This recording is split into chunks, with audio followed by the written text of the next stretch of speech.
এখানে আল্লাহ পাক রব্বুল আলামিন এমন একটা ব্যবসার কথা বলছেন যে বান্দা আমি একটা ব্যবসা তোমাদেরকে শোনাচ্ছি, তোমরা এটা করে দেখো তো আখিরাতের এই ব্যবসা, পরকালের এই ব্যবসায় লান তাবুর, এই শব্দটা লান তাবুর অর্থ হলো কোনোভাবেই তোমার লস হবে না, তোমার পুঁজি নষ্ট হবে না, লস হবে না, নিশ্চিত পুঁজিও ফেরত পাইবা, অতিরিক্ত লাভবানও হইতে থাকবা। সুবহানাল্লাহ। আচ্ছা, এখন সেই ব্যবসাটা কি? সেই ব্যবসাটা হলো তিনটা আইটেমের ব্যবসা। তিনটা আইটেম, তিনটা জিনিস, তিনটা আমল আল্লাহ পাক এখানে বলছেন। এই তিন আমল যেই বান্দা নিয়মিত করতে থাকে, আল্লাহ তাআলা বলে সে যেন আখিরাতের ব্যবসা করে। আর এটা এমন ব্যবসা করে যে ব্যবসায় সে কখনোই ক্ষতিগ্রস্ত হবে না। এক নাম্বার, ইন্নাল্লাযীনা ইয়াতলুনা কিতাবাল্লাহ, নিশ্চয়ই যারা সর্বদাই কোরআনুল কারীম তেলাওয়াত করতে থাকে। এই এক নাম্বার, কোরআনুল কারীমের নিয়মিত তেলাওয়াত। কি বলছি কোন? কোরআনুল কারীমের নিয়মিত তেলাওয়াত, নিয়মিত কোরআন শরীফ পড়তে হবে, নিয়মিত কোরআনুল কারীম তেলাওয়াত করবে, নিয়মিত কোরআনুল কারীম তেলাওয়াত করতে হবে।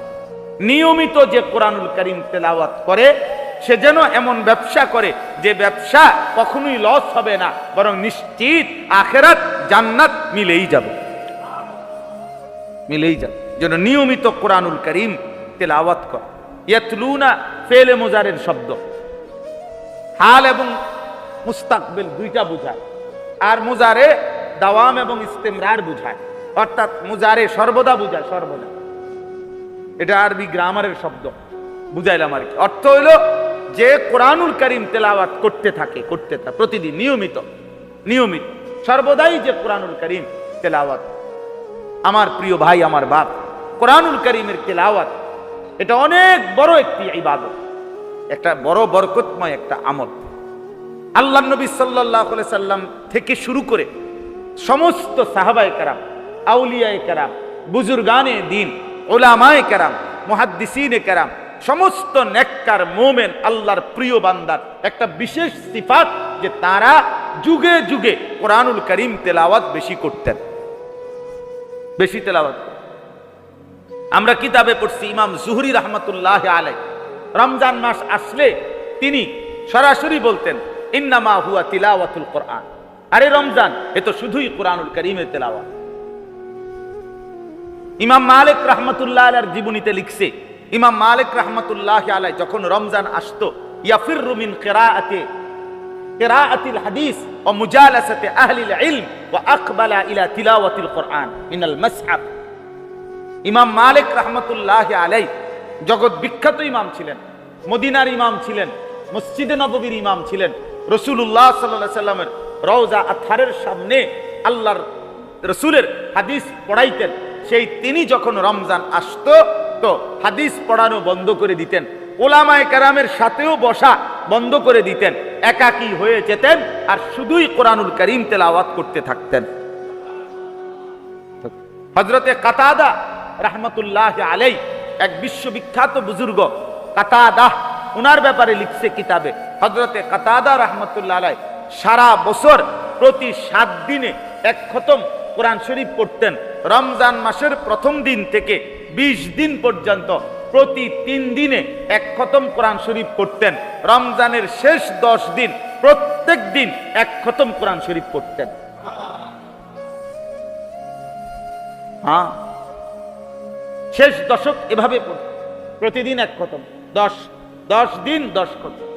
কি পরিমাণ কোরআন শরীফ পড়তেন, কি পরিমাণ!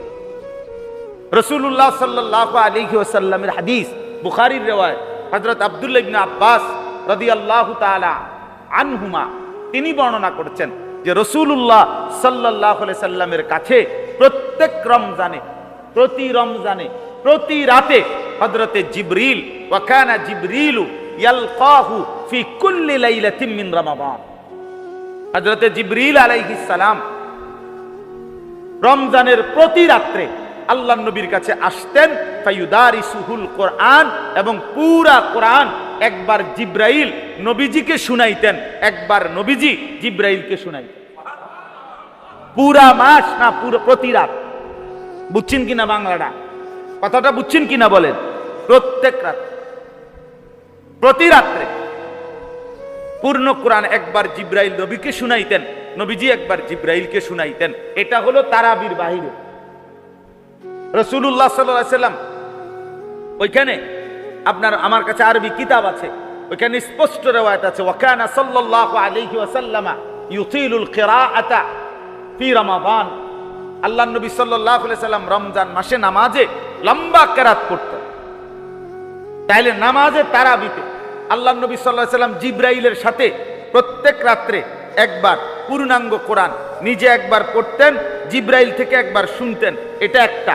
তারাবির নামাজে তিনি আবার আলাদা কোরআনুল কারীম তিলাওয়াত করতেন, আবার 5 ওয়াক্ত নামাজে আবার তেলাওয়াত করতেন, তাহাজ্জুদের নামাজে আবার তেলাওয়াত করতেন, মাগরিবের পরের আওয়াবিন নামাজে আবার তেলাওয়াত করতেন। এবার ভেবে দেখেন কি পরিমাণ কোরআনুল কারীম তেলাওয়াত রাসূলুল্লাহ সাল্লাল্লাহু আলাইহি সাল্লাম করতেন। হাদিসের মধ্যে আছে আল্লাহর নবী সাল্লাল্লাহু আলাইহি ওয়াসাল্লাম নিজে দোয়া করছেন, আল্লাহুম্মা জাআলিল কুরআনা রাবিআ কলবি ওয়া নূরা সাদরি ওয়া জালাআ হুজনি ওয়া যাহাবা হাম্মি। আল্লাহ কোরআনকে আমার হৃদয়ের বসন্ত বানিয়ে দেন,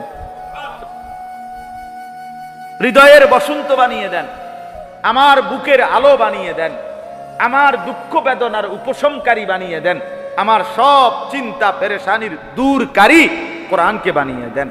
কোরআন পড়লে যেন দুঃখ ভুলে যায়, কোরআন পড়লে যেন বেদনা ভুলে যায়, কোরআন পড়লে হৃদয়ে যেন বসন্তের বাতাস ঝিরঝির করে বইতে থাকে, কোরআন যেন আমার বুকের আলো হয়। নবী সাল্লাল্লাহু আলাইহি সাল্লাম দোয়া করেন, আল্লাহুম্মা জাআলিল কুরআনা রাবিআ কলবি ওয়া নূরা সাদরি ওয়া জালাআ হুজনি ওয়া যাহাবা হাম্মি। মাওলানা সাহেব বলতেছিলেন, আমার আগে উনি বলছেন, আমি শুনছি, কোরআনুল কারীম তেলাওয়াত করা, কোরআনকে গুরুত্ব দেওয়ার কথা বলতেছিলেন। আমার মনে হয় 10 বছর আমি এই ফরদাবাদ বাজার মসজিদে আমি জুমার নামাজ পড়াইছি। 10টা বছরের ভিতরে আমার আমল নামাজ যদি চেক করে হাসরের ময়দানে, তাহলে ইনশাআল্লাহ আমার মনে হয় এ কথাই আসবে যে সবচেয়ে বেশি এই মসজিদের মুসল্লি করে আমি কি বলছি সেটা কোরআনুল কারীম তেলাওয়াতের কথাই বলছি। বলেন, আপনারা সাক্ষী দেন। আমার 10 বছরের নিয়মিত মুসল্লিরা কোন মাস্টার বলেন কি পরিমাণ আমি বলছি আপনাদের। আল্লাহর কোরআন তেলাওয়াত শিখেন, কোরআন শিখেন, কোরআন তেলাওয়াত করেন, কোরআন শিখেন, কোরআনুল কারীম। আর এই জবান দিয়ে আল্লাহর কোরআন পড়তে পারেন না, বিশ্বাস করেন না, আপনি কিছুই কথাই কইতেন জানেন, আপনি এক ধরনের বোবা মানুষ। আরবরা আমাদেরকে বলে আজম, আরব আজম মানে আমাদেরকে বলে আজমি, আর ওনারা হলো আরবি। আজম শব্দের অর্থ হলো বোবা। আজমা উজুরহুহা জুবা আছে না যাকাত, কিতাবুজ যাকাতের। আজম শব্দের অর্থ মূলত বোবা, মানে আরবি ছাড়া অন্য ভাষায় যে আমরা কথা বলি, এই জন্য পূর্ববর্তী জামানাতে আরবরা বলতো অন্যগুলো তো কোনো ভাষাই না, এগুলো কি কয়, এগুলো তো কথাই কইতে জানে না, এটা তো বোবা। যে আরবি বলতে পারে না সেজন্য ভাষাই জানে না। তাহলে এটা বাদ দিলাম, সব আরবি বলার দরকার নেই, কিন্তু কোরআনুল কারীম তেলাওয়াত করতে পারেন না, আপনি তো বোবাই, আপনি তো বোবাই।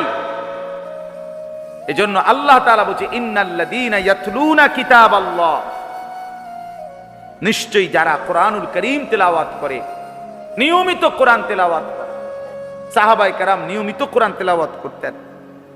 হযরত ওসমান রাদিয়াল্লাহু তাআলা আনহুর জীবনীর মধ্যে আছে, এক দাঁড়ানোতে, এক রাকাতে 1 খতম কোরআন পুরা পড়ে ফেলছে, পুরা পড়ে। আরে ভাইয়া, এই বাংলাদেশে আমার কুমিল্লা জেলাতে এমন একজন মাওলানা সাহেব আছে, এখনো বাইচা আছে, এই মাসেও উনি আমল করতেছে। এই আমল, এই মাওলানা এমন আমল করে, উনি বলে যে হুজুর আমার রমজান 30 দিনে 30 খতম কোরআন। এই মাওলানা বাইচা আছে এখন, যদি 29 হয় তো 29 খতম, প্রতিদিন দিন রাত মিলে সে 1 খতম কোরআন ছিল। এখন আমার চাইতে বয়স কম হবে, কি পড়াটা পড়ে বেচারা। আল্লাহর কোরআনের প্রতি তার দিলে কেমন লাগাটা লাগছে, কোরআন পড়ে সে কি পরিমাণ মজা পাইছে। কোরআনুল কারীম এটা কোরআন। এজন্য কোরআনুল কারীমের তেলাওয়াতের আপনি এমনি বুঝতেন না, আপনি এমনি বুঝতেন, আপনাকে মিষ্টির স্বাদ এমনি যত বাংলাতেই বুঝা যায় খুব স্বাদ, না না, আপনি মুখে নিলে বুঝতেন। কোরআনুল কারীম তেলাওয়াত করলে আপনি মজা পাবেন। এজন্য এই একটা আমল, গুরুত্বপূর্ণ আমল, কোরআনুল কারীমের তেলাওয়াত।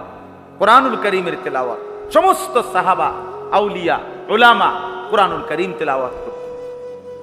কোরআনুল কারীম আফদালুজ জিকির, এটা সবচেয়ে বড় জিকির। 5 ওয়াক্ত নামাজের পরে সর্বশ্রেষ্ঠ জিকির কোরআনুল কারীমের তেলাওয়াত।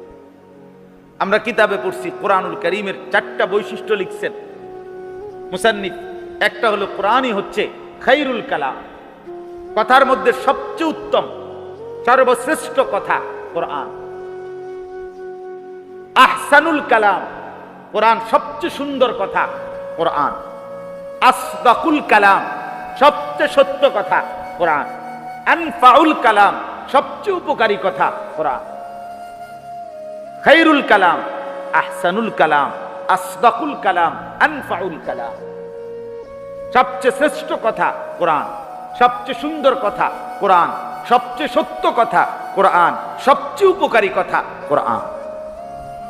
কোরআন পড়তে পারলেন না, কোরআন পড়েন না, কি পড়লেননি, কি কথা বললেন জীবনভর? এই কথাগুলো না বললেও দুনিয়া ভোগ করা যাইত। যারা বোবা তারা কি দুনিয়া উপভোগ করে না? কথা বলেন না। বোবা মানুষের বিয়ে করতে পারেনি, হ্যাঁ দেখছেন নি কোনো সময়? বোবা মানুষের বাচ্চা কাচ্চা হয়নি, বোবা মানুষের ভাত তরকারি খায়নি, বোবা মানুষ ঘুম যায়নি, বোবার কোনো গদ্দুয়ার আসেনি, তো আর সমস্যা হয়েছে কি? দুনিয়া ভোগ করতে সমস্যা হয়েছে কি তার? তাহলে এক বোবাও তো দুনিয়া ভোগ করে মিয়া। তাহলে আমি আর আপনি কথা বললে আর অতিরিক্ত কি ভোগ করলেন? অতিরিক্ত কি পাইলেন? যে দুনিয়া বোবাই পাইল, সেই দুনিয়া আমি কথা বলে আমি বেশি কি পাইলাম? অতিরিক্ত কি ভোগ করলাম? একটা বই তো এটা তো বউ আরো আছে, জি ভূতই তো এটা ধৈতেরও আছে। হ্যাঁ এখন গড়ই তো না, তো গড় তো আছে বেটারও বলে। এই জন্য ইন্নাল্লাযীনা ইয়াতলুনা কিতাবাল্লাহ, কোরআনুল কারীমের তেলাওয়াত আজকের থেকে সিদ্ধান্ত নেন, আবার ঘুরে দাঁড়ান। মুমিন হারে না, মুমিন হেরে যায় না, মুমিন দুর্বল হয় না, মুমিন পরিশ্রমী হয়, মুমিন মেহনতি হয়, মুমিন মেহনতি হয়। এই জন্য বয়স হোক আবার শিখেন, শিখতে শুরু করে। আল্লাহর কসম নবীজি বলছেন, ওয়াল্লাযী ইয়াকরাউল কুরআন ওয়া ইয়াতাতাআউ ফীহি ফালাহু আজরান। যে কোরআনুল কারীম পড়লো, পড়তে গিয়ে ঠেকে ঠেকে পড়লো, কষ্ট কইরা ঠেকা ঠেকা পারে না, কত কষ্ট করতেছে, দাঁত ভাঙ্গা যাইতেছে, বয়স হয়ে গেছে, থাইমা থাইমা ঠেকা ঠেকা পড়ে। রাসূলুল্লাহ সাল্লাল্লাহু আলাইহি সাল্লাম বলেন, আল্লাহ তাআলা তাকে প্রতি অক্ষরে দ্বিগুণ নেকি দান করবে। আজরান, দ্বিগুণ নেকি। এমনিতে এক অক্ষরে 10 নেকি, তো যে ঠেকা ঠেকা পড়ে কষ্ট কইরা, আল্লাহর কসম তার প্রতি অক্ষরে 20 নেকি। দ্বিগুণ না, তো দ্বিগুণ হলে কত? 20। ইন্নাল্লাযীনা ইয়াতলুনা কিতাবাল্লাহ, নিশ্চয়ই যারা কোরআনুল কারীম তেলাওয়াত করে,